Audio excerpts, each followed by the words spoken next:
Salamo, zaraiko aminao androany no fandrahoako henan-kisoa sy tsaramaso lena. Mila henan-kisoa tsika dia mila tsaramaso lena, dia mila voatabia, tongolo be ary tongolo lay miaraka amin'ny ao. Asiana menaka kely ny vilany mba tsy hiraikitra ny any ambany dia alefa ny henan-kisoa.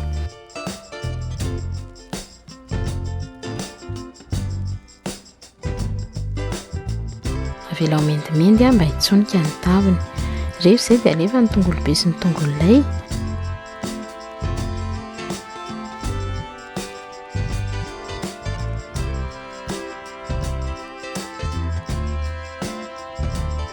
Alefa ihany koa ny voatabia dia avela ho levina tsara indray ireo.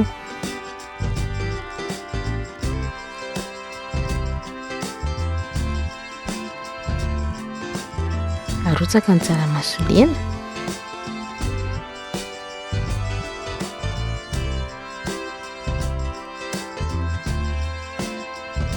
Asiana sira,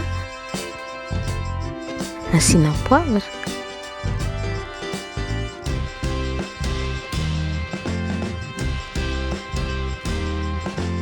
ary asiana izay rano mahamasaka azy. Rehefa ritra tsara sady malemy ny hena sy ny tsaramaso dia masaka ny laokantsika. Mazotoa mana tompoko.